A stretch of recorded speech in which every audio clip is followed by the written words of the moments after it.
تو واقعہ یہ ہے کہ وہ اندرونی انقلاب حضور نے برپا کیا قرآن کے ذریعے صحابہ میں.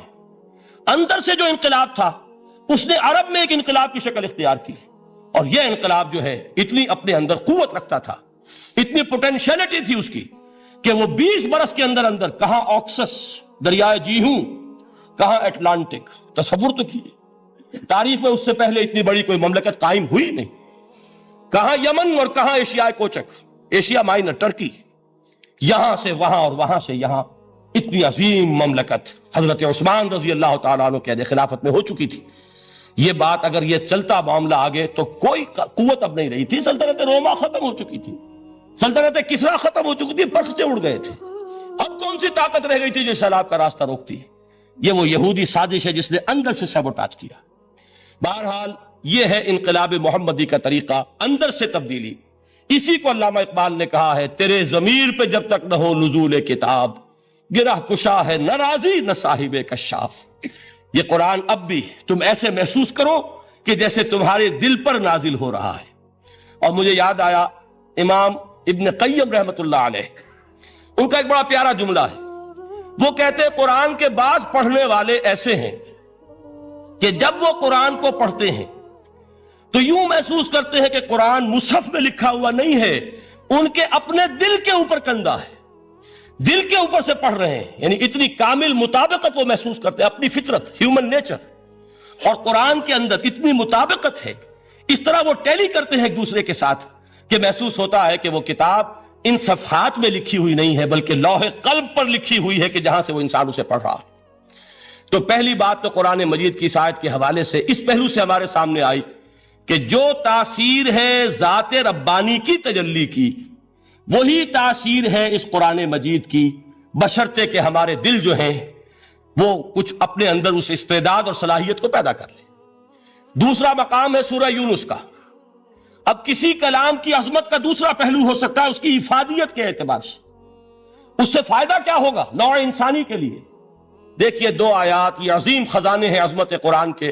سورہ یونس میں یا ایھا الناس، اے لوگو، قد جاءتکم موعظۃ من ربکم وشفاء لما فی الصدور وہدی ورحمۃ للمؤمنین. 4 الفاظ نوٹ کر لیجئے. اے لوگو، آ گئی ہے تمہارے پاس وہ چیز تمہارے رب کی طرف سے جو موعظہ ہے. موعظہ کسے کہتے ہیں؟ نصیحت. اس بات کو ذرا سمجھ لیجئے ترتیب کیا ہے. نصیحت اسے کہتے ہیں، جی رہا نہیں جا رہا، میں نے اس کی ترتیب بدلی ہوئی ہے. مجھے یاد دلایا ایک صاحب نے کہ سورہ رحمان کی ابتدائی آیات کا بیان تو رہ گیا، وہ رہا نہیں، میں نے پڑھا کسی اور ترتیب سے تھا، بیان کسی اور ترتیب سے کر رہا ہوں. پڑھنے میں 4، 2 اور 1، اور اب جو میں بیان کر رہا ہوں پہلے 1 آیت سورہ حشر کی جو بیان کی، اب 2 آیات ہیں سورہ یونس کی. لوگوں، تمہارے پاس آ گئی ہے تمہارے رب کی طرف سے موعظت، اور تمہارے سینوں کے اندر جو روگ ہیں ان کے لیے علاج. توجہ کیجئے گا، ہم نے قرآن کو کیا سمجھا ہے؟ صرف ایک مقدس کتاب، ایک حصول ثواب یا ایصال ثواب کا آلہ. قرآن ہے کیا؟ نمبر 1 موعظہ. موعظہ کسے کہتے ہیں؟ وعظ اسے کہتے ہیں وہ بات جس سے دل نرم ہو جائے، دل کے اندر گداز پیدا کرنے والی شے.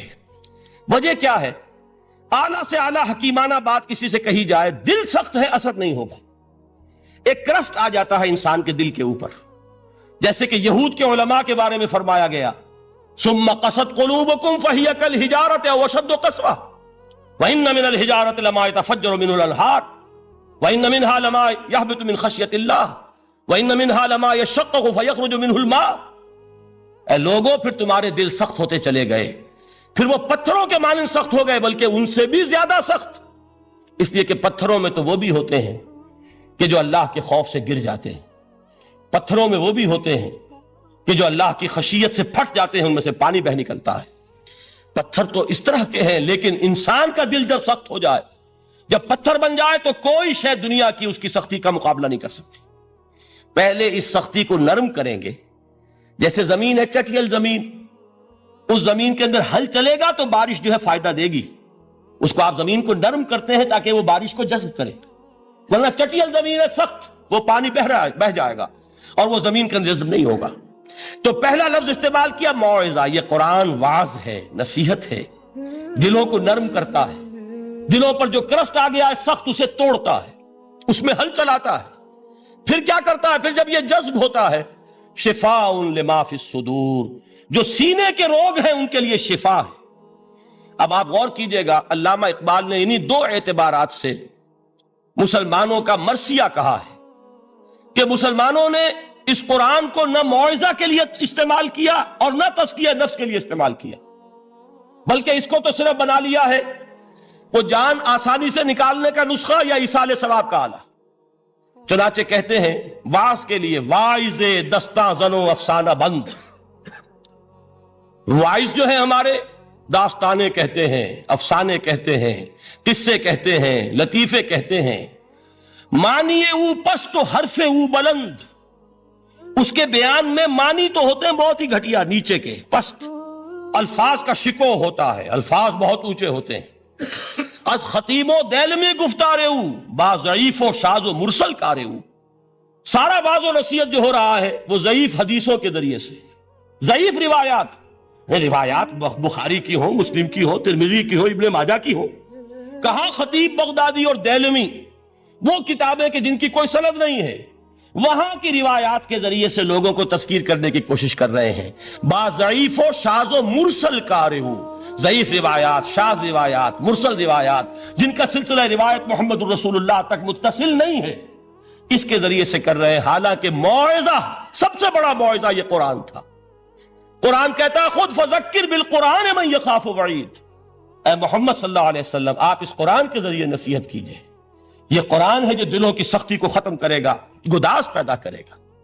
دوسری طرف علامہ اقبال کیا کہتے ہیں کہ جہاں تک ہمارے ہاں جو بھی تصوف کے معروف حلقے ہیں، صوفیاء حق کی بات نہیں کہہ رہا، وہاں قوالی ہو رہی ہوگی تو حال آ جائے گا، صوفی پشمینہ پوش حال مست، از شراب نغمہ قوال مست، قوال سے جو کچھ مل رہا ہے، حال آ رہا ہے، مستی آ رہی ہے، کیف اور سرور حاصل ہو گیا ہے، صوفی پشمینہ پوش حال مست، از شراب نغمہ قوال مست۔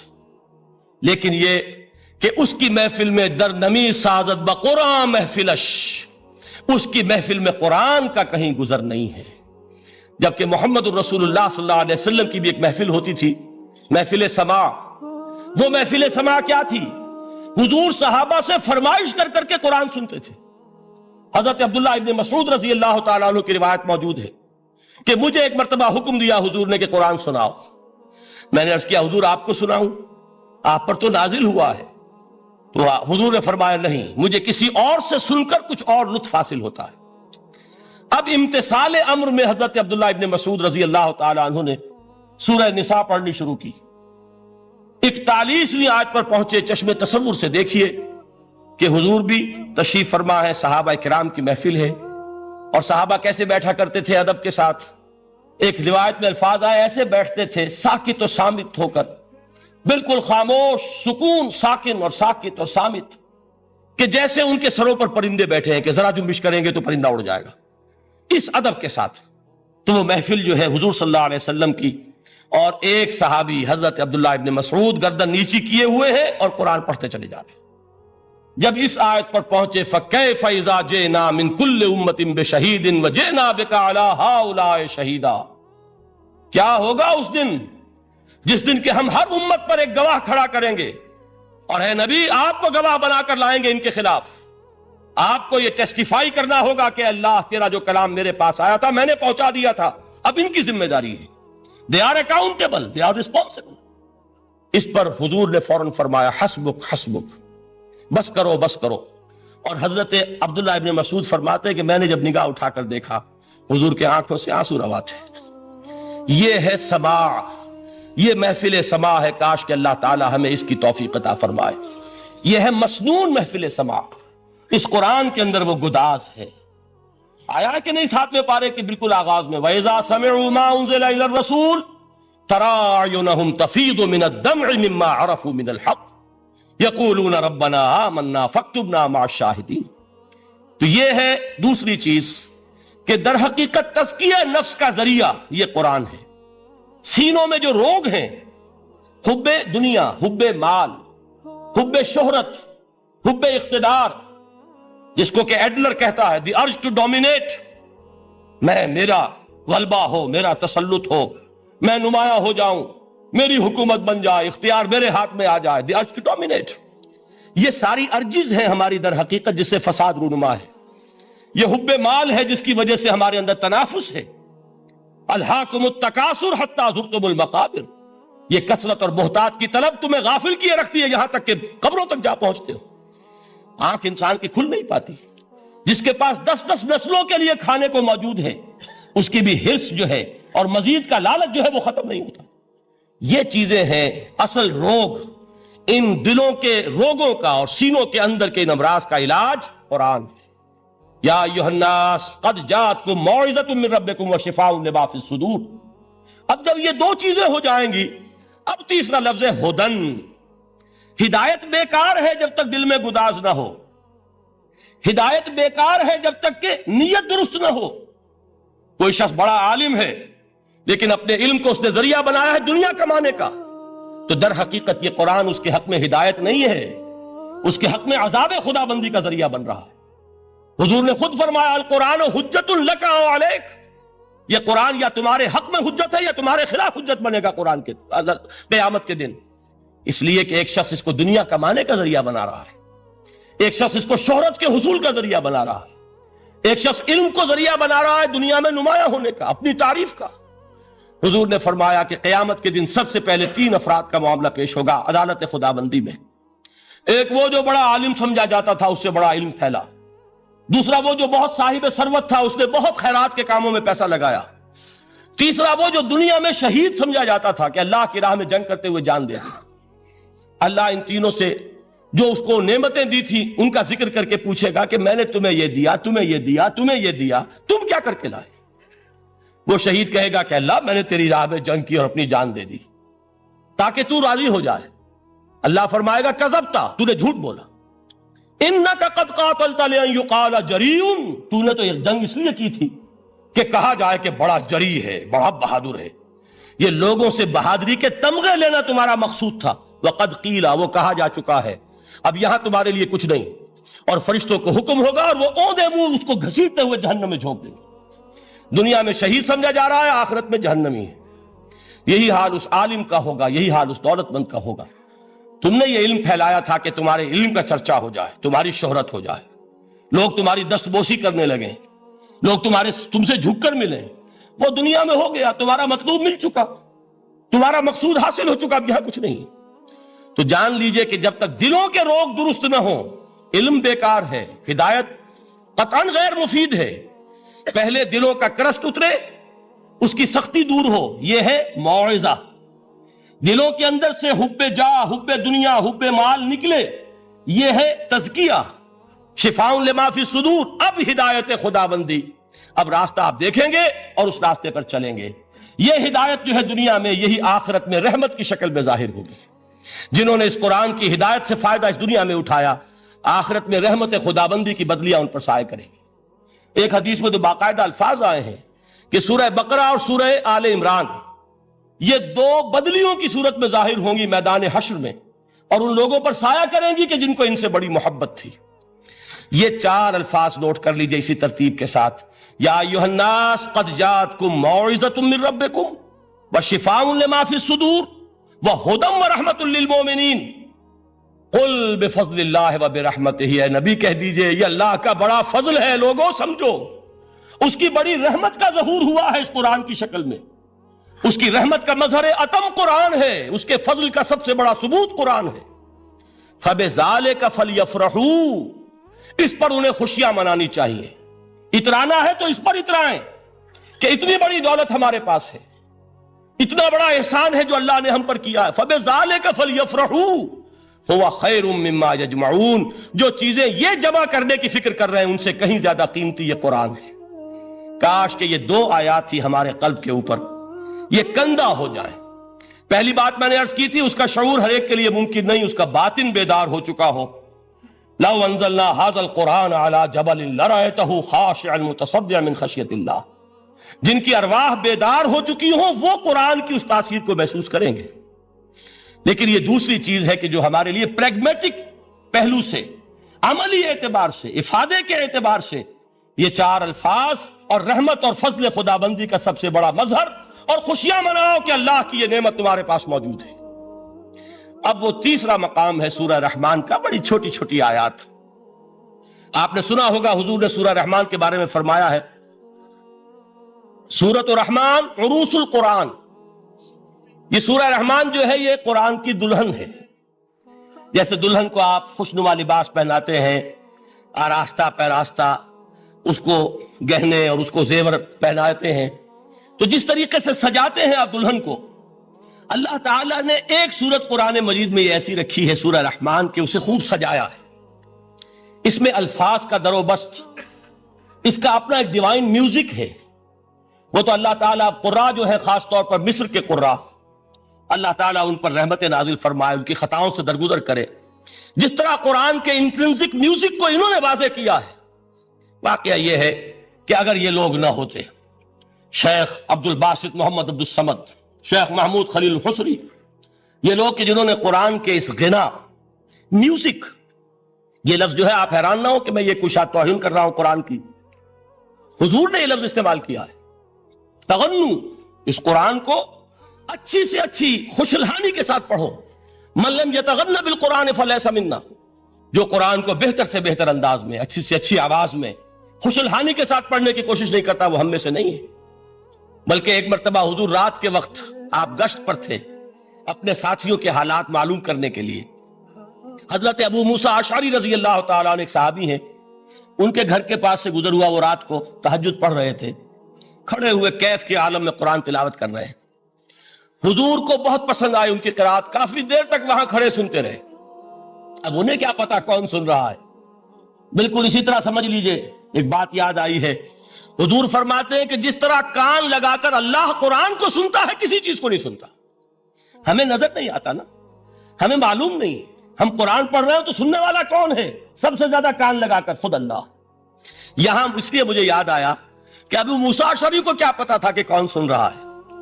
وہ اپنی کیفیت میں نماز میں تہجد میں قرآن کی تلاوت کر رہے تھے، اور ظاہر بات ہے ان کے گھر ایکڑوں میں بنے ہوئے نہیں تھے، ایک ایک کمرہ، ایک ایک کوئی حجرہ، ایسے ہی تو گھر تھے نا صحابہ کے۔ لہذا حضور پاس سے گزرے، آواز آئی، کافی دیر سنتے رہے۔ اس کے بعد آپ تشریف لے گئے، صبح فجر میں ملاقات ہوئی تو حضور نے تحسین کے انداز میں فرمایا، یا ابا موسیٰ انک قد اوتیت مزمارا من مزامیر آل داؤد، اے ابو موسیٰ تمہیں تو آل داؤد کے سازوں میں سے ایک ساز اللہ نے عطا فرما دیا ہے۔ جس طرح حضرت داؤد، لہن داؤدی مشہور ہے کہ جب وہ پچھلے پہر رات کو حمد کے ترانے الاپتے تھے، قرآن میں ہے کہ پرندے شامل ہو جاتے تھے ساتھ، اور پہاڑ وجد میں آتے تھے، پہاڑ بھی ان کے ساتھ شریک ہوتے تھے۔ تو جس طرح کا اللہ نے ان کو لہن عطا فرمایا تھا، حضور نے تحسین کے انداز میں فرمایا ہے ابو موسیٰ اشعری، اللہ نے تمہیں بھی آل داؤد کے سازوں میں سے ایک ساز عطا فرمایا۔ بہرحال قرآن مجید کا جو یہ میوزک ہے، قرآن کے الفاظ کا جو حسن ہے، جہاں تک حسن معنوی ہے وہ تو ہر لفظ میں ہے، لیکن یہ حسن ظاہری، حسن صوتی، حسن لفظی، یہ اپنے کلائمیکس پر آپ کو نظر آئے گا سورہ رحمان میں۔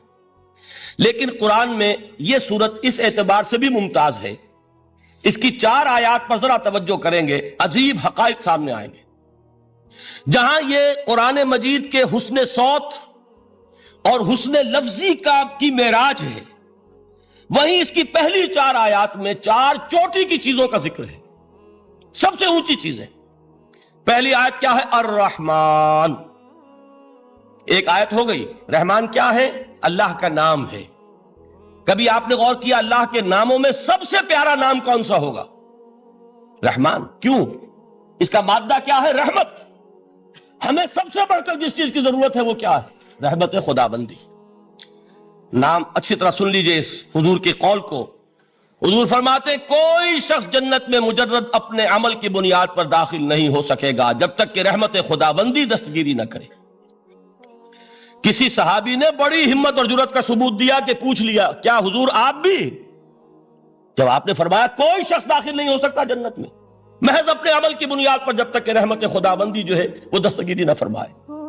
پوچھا گیا کیا آپ بھی؟ آپ نے فرمایا ہاں میں بھی۔ آپ اندازہ کیجئے کہ اگر محمد الرسول اللہ بھی رحمت خداوندی کے ضرورت مند ہوں تو تاب دیگراں چے رسد، ہماری تو سب سے بڑی ضرورت رحمت خداوندی ہے۔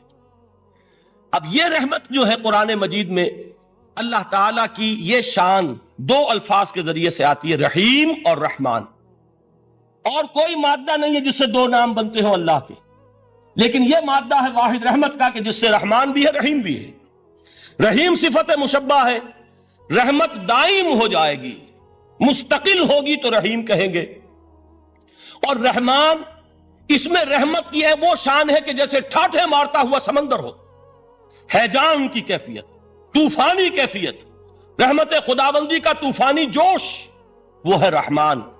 آپ تو رہتے اس علاقے میں ہیں، آپ کو معلوم ہے عرب اگر بھوکا مرا جا رہا ہو تو کیا کہے گا؟ انا جوعان۔ پیاسا مرا جا رہا ہو انا عطشان۔ بہت غضبناک ہوگا غضبان، غضبان آصفہ قرآن میں آیا ہے، بہت غضبناک۔ رحمان جس کی رحمت جو ہے جوش میں ہے، ٹھاٹھے مارتے ہوئے سمندر کے مانند۔ تو یہ اللہ تعالیٰ کے ناموں میں سب سے پیارا نام۔ اب آگے چلیے، الرحمن علم القرآن، رحمان نے قرآن سکھایا۔ رحمت خداوندی کا سب سے بڑا مظہر، رحمان کی رحمانیت کا سب سے بڑا مظہر قرآن ہے۔ ان میں جو منطقی ربط ہے اس کو سمجھتے جائیے۔ اچھا آپ یہ سوچئے، جو علم بھی انسان کو حاصل ہوا وہ کس نے دیا؟ اللہ نے۔ سائنس کا علم کس نے دیا؟ اللہ نے۔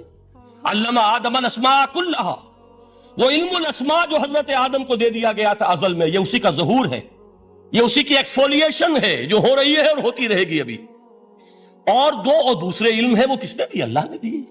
لا یحیطون بشیء من علمہ الا بما شاء، مخلوق میں سے کوئی اللہ کے علم میں سے کسی شے کا احاطہ نہیں کر سکتا مگر وہ جتنا اللہ دینا چاہے۔ لیکن یہ کہ تمام علوم میں چوٹی کا علم قرآن، نوٹ کرتے جائیے، اب چوٹی کی چیزیں جمع کیجئے۔ اللہ کے ناموں میں چوٹی کا نام رحمان، اللہ نے جو کچھ انسان کو سکھایا اس میں چوٹی کا علم قرآن۔ خلق الانسان، انسان کو پیدا فرمایا۔ سوال یہ کہ حیوانات کو کس نے پیدا فرمایا؟ آسمان کس نے پیدا کیے؟ زمین کس نے پیدا کی؟ فرشتے کس نے پیدا کیے؟ کیا مطلب خلق الانسان؟ اس کی تمام مخلوقات میں اس کا کلائمیکس، اس کی تخلیق کی معراج، اس کے تخلیق کا نقطہ عروج انسان ہے۔ یہ ہے کہ جو مسجود ملائک بنا ہے۔ وَلَقَدْ كَرَّمْنَا بَنِي آدَمَ وَحَمَلْنَاهُمْ فِي الْبَرِّ وَالْبَحْرِ وَرَزَقْنَاهُمْ مِنَ الطَّيِّبَاتِ وَفَضَّلْنَاهُمْ عَلَى كَثِيرٍ مِّمَّنْ خَلَقْنَا تَفْضِيلًا۔ تو تخلیق میں سب سے اونچی تخلیق انسان کی، علموں میں سب سے اونچا علم قرآن کا، اللہ کے ناموں میں سب سے اونچا نام رحمان۔ اب آئیے چوتھی چیز، علمہ البیان، انسان کو بیان کی صلاحیت عطا فرمائی۔ کیا اور کوئی صلاحیت عطا نہیں کی؟ بینائی کس نے دی؟ اللہ نے۔ اسی طریقے سے سماعت کس نے عطا فرمائی؟ اللہ نے۔ کتنی فیکلٹیز ہیں، کتنے ایکسٹرنل آرگنز ہیں سینس کے، کتنے انٹرنل سینسز ہیں جو اللہ نے دیے ہیں۔ لیکن یہاں بھی سمجھ لیجئے جتنی فیکلٹیز ہیں ہیومن فیکلٹیز، ان میں ٹاپ کی فیکلٹی جو ہے وہ اسپیچ ہے، کلام ہے، بیان ہے۔ جن لوگوں نے میڈیکل سائنس کا مطالعہ کیا ہے وہ جانتے ہیں کہ یہ برین ہے، ہیومن برین، اس برین میں جو وہ اوپر ایک زرد سا مادہ ہوتا ہے، گرے میٹر، اس کی ایک کوٹنگ ہوتی ہے، یہ ہائیسٹ ایوالوڈ فارم ہے، اور اس میں سب سے بڑا رقبہ جو ہے وہ اسپیچ سینٹر کہلاتا ہے۔ اسی لیے انسان کو حیوان ناطق کہتے ہیں۔ حیوان کے اور انسان کے مابین امتیاز قائم کیا گیا، نطق، گویائی، بولنا۔ اب یہ کیا چیز ہوئی؟ انسان کی صلاحیتوں میں سے سب سے اونچی صلاحیت۔ 4 آیتیں ہو گئی نا۔ اللہ کے ناموں میں سب سے چوٹی کا نام رحمان، اس نے جو علوم پیدا کیے ان میں چوٹی کا علم قرآن، اس نے جو مخلوقات پیدا فرمائی ان میں چوٹی کی مخلوق انسان، انسان کو جو صلاحیتیں اور استعدادات عطا فرمائی ان میں چوٹی کی استعداد بیان۔ جمع کیجئے، نتیجہ کیا نکلے گا؟ وہ نتیجہ ایک حدیث نبوی کی شکل میں سامنے آتا ہے۔ پہلی حدیث میں نے یہی پڑھی تھی، اس کے راوی کون ہے؟ عثمان ابن عفان۔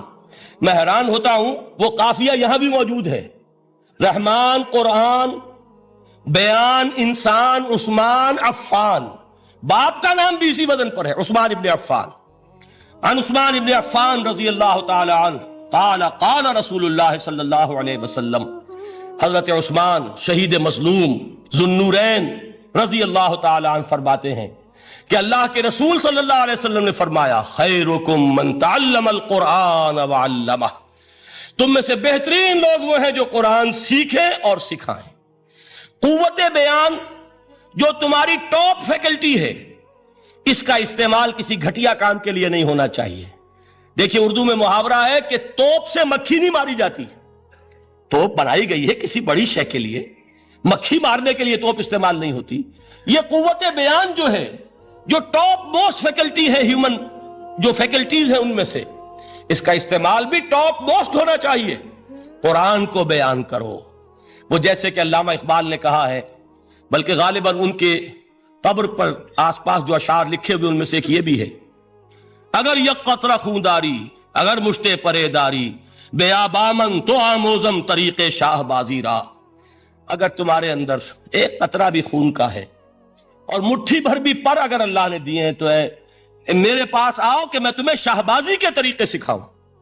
اسی طرح جان لیجئے اگر اللہ نے قوت گویائی عطا فرمائی، اگر اللہ نے تمہیں حیوان ناطق بنایا، اگر اللہ تعالیٰ نے تمہیں یہ صلاحیت عطا فرمائی، اس صلاحیت کا مصرف دنیا کو نہ بناؤ، اس صلاحیت کا مصرف اللہ کے کلام کو پھیلانے پر اس کو صرف کرو. خیرکم من تعلم القرآن وعلمہ. خیر جب لفظ آتا ہے بغیر من کے، ورنہ تو آتا خیر من ہو تو یہ ہوگی کمپیریٹیو جو ایک ایڈجیکٹیو جو ہوتی ہے، لیکن یہ سپرلیٹیو ڈگری ہے جب بغیر من کے ہوگا. خیرکم دی بیسٹ امنگسٹ یو، جو تم میں بہترین لوگ ہیں وہ کون ہیں؟ من تعلم القرآن وعلمہ، جو قرآن سیکھیں اور سکھائیں، قرآن پڑھیں اور اسے بیان کریں. آج جان لیجئے سب سے بڑی ضرورت اس بات کی ہے کہ آج کا قرآن پڑھیں. آپ حیران ہوں گے کہ یہ کیا کہا اس نے. دیکھیے قرآن اترا ہے 1400 برس پہلے، لیکن تا قیام قیامت نوع انسانی کو جتنے مسائل درپیش ہوں گے ان سب کا حل اس میں ہے. البتہ کھودنا پڑے گا، گہرائی میں اترنا ہوگا. ایک قرآن کی سطح ہے، اس سطح نہیں، اس کی گہرائیوں کے اندر غوطہ زنی کرو. قرآن میں ہو غوطہ زن اے مرد مسلمان. اور آج کا قرآن یعنی آج کی ہدایت جو اللہ نے اس میں رکھی ہوئی ہے، ڈگ اٹ آؤٹ، اس کو نکالو اس کے اندر سے. ابھی میں حدیث تو آپ کو سناؤں گا، اس میں یہ تصور آئے گا سامنے اور واضح ہو کر. آج کے انسان کی رہنمائی اس قرآن سے اخذ کر کے انسان تک پہنچاؤ. یہ ہے فریضہ محمد الرسول اللہ کی امت کا صلی اللہ علیہ وسلم. آپ نے وہ حدیث سنی تھی کہ بلغوا عنی ولو آیت،